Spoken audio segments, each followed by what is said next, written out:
Uganda के राष्ट्रपति Yoweri Museveni ने सोमवार को देश में समलैंगिक संबंधों के खिलाफ कठोर बिल वाले दस्तावेज पर साइन कर दिए हैं। इस कानून के मुताबिक युगांडा में समलैंगिक संबंध बनाने पर मौत की सज़ा और आजीवन कारावास की सज़ा का प्रावधान है।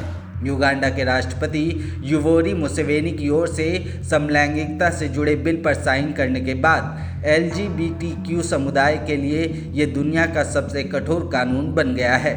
वेस्टर्न देशों ने इस कानून की जमकर आलोचना की है। अमेरिकी राष्ट्रपति जो बाइडेन ने इसे सारी दुनिया के लिए दुखद बताया है। बाइडेन ने कहा, इस कानून को जितनी जल्दी हो सके रद्द कर देना चाहिए। बाइडेन ने ऐसा न करने पर पूर्वी अफ्रीकी देशों में सहायता और निवेश में कटौती करने की धमकी दी है।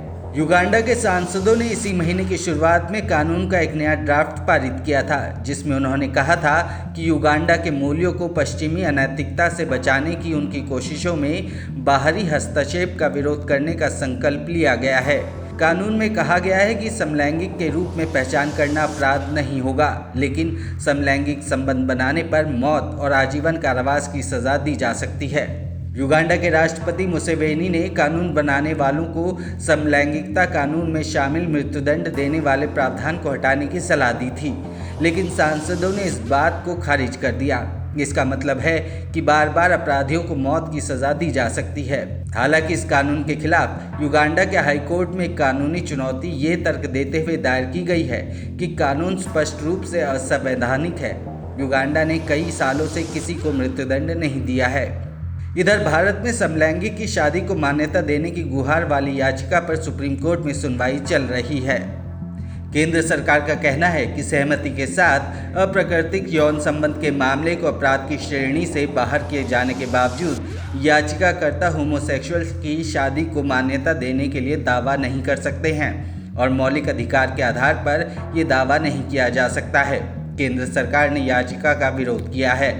केंद्र सरकार ने कहा कि शादी की जो अवधारणा है उसके तहत ये ज़रूरी है कि दो लोगों के बीच मिलन होता है जो अलग अलग लिंग के होते हैं, और ये परिभाषा सामाजिक, सांस्कृतिक और कानूनी तौर पर मान्य है।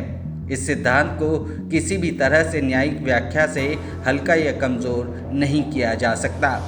सभी धर्म के पर्सनल लॉ हैं और उनमें तमाम नियम हैं।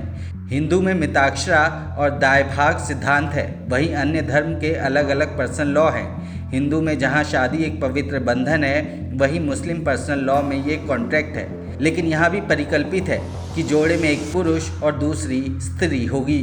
मौजूदा मामले में दाखिल रिट को स्वीकार नहीं किया जा सकता क्योंकि ये पूरे विधायी पॉलिसी को चेंज कर देगा। समलैंगिक साथ में रहते हैं, लेकिन उनकी तुलना भारतीय परिवार से नहीं की जा सकती है, जिसमें एक पति होता है, दूसरी पत्नी होती है और उनकी शादी के उपरांत पैदा हुए बच्चे होते हैं। केंद्र ने कहा है कि इस मामले में कोई भी मौलिक अधिकार का हनन नहीं होता है। समलैंगिक को शादी की मान्यता न देने से मौलिक अधिकार का उल्लंघन नहीं है। यहाँ समझने वाली बात यह है कि भारतीय परिवेश में समलैंगिक संबंधों को समाज आसानी से स्वीकार नहीं करेगा, लेकिन ये भी सच ही मानिए कि समलैंगिकता को लेकर जैसा सख्त कानून युगांडा ने बनाया है, यानी कि सजाए मौत या फिर आजीवन कारावास, वो भारत में लागू होना मुश्किल है या फिर लागू नहीं किया जाएगा। तो फिलहाल के लिए इतना ही। कैसी लगी आपको ये जानकारी हमें कमेंट करके ज़रूर बताएं और ऐसी ही खबरों और अपडेट्स के लिए सब्सक्राइब करें इंडिया लाइव को।